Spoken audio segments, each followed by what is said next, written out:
देशभरातील बस आणि ट्रक ड्रायव्हर्सनी केंद्र सरकारच्या नव्या हिट अँड रन कायद्याविरोधात आंदोलन पुकारले। ट्रक ड्रायव्हर्सच्या या आंदोलनाचे राज्यभर पडसाद उमटतायत। हा कायदा नेमका काय आहे आणि ट्रक ड्रायव्हर्स का संतापलेत समजून घेऊयात। केंद्र सरकारच्या नव्या मोटर वाहन कायद्यानुसार वाहन चालक अपघात करून फरार झाल्यास तसेच प्राणघातक अपघाताची माहिती पोलिसांना न दिल्यास चालकाला 7 लाख रुपयांचा दंड आणि 10 वर्षांपर्यंत तुरुंगवासाची शिक्षा होणार।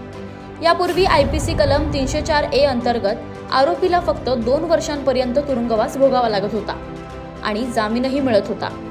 या नव्या कायद्यानुसार अपघातग्रस्त व्यक्ती चुकीच्या पद्धतीने वाहनासमोर आला किंवा बेकायदेशीरपणे रस्ता ओलांडत असेल तर अशा वेळी वाहन चालकांना दिलासा मिळणार आहे। या प्रकरणात 5 वर्षांची शिक्षा आणि त्याबरोबर दंडही होणार आहे। मात्र चुकीच्या पद्धतीने वाहन चालवल्यास 10 वर्षांपर्यंतच्या कारावासाची शिक्षा मिळणार आहे। या नव्या कायद्याविरोधात बस आणि ट्रक ड्रायव्हर्सनी संप पुकारलाय। आता या कायद्याविषयी चालकांचं काय म्हणणं आहे जाणून घेऊया।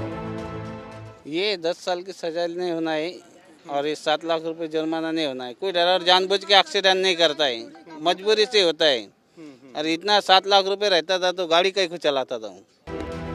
अपघात कुणीही जाणून बुजून करत नाही। एखाद्या वेळी अपघात झाला आणि वाहन चालक अपघातग्रस्तांची मदत करण्यासाठी थांबला तर तेथील स्थानिक व जमाव चालकाला मारहाण करण्याचा धोका असतो।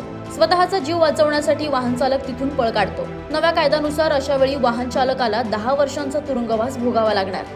तसेच दाट धुक्यांमुळे देखील अपघात होतात। यामध्ये चालकाची चुकी नसताना 10 वर्षांचा तुरुंगवास चालकाला भोगावा लागेल। आता दुसरीकडे अनेक वाहन चालक सहज नियम मोडत असतात।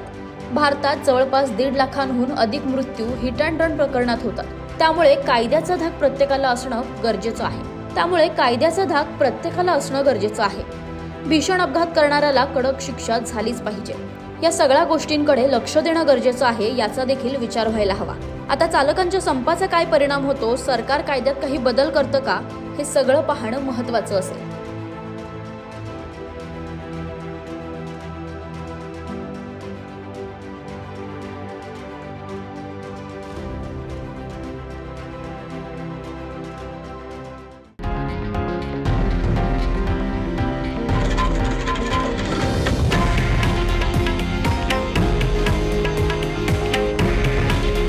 हे आहे देशातील नंबर 1 न्यूज नेटवर्क आणि आपण पाहत आहात TV9 मराठी। काळजी तुमची, हित महाराष्ट्राचं।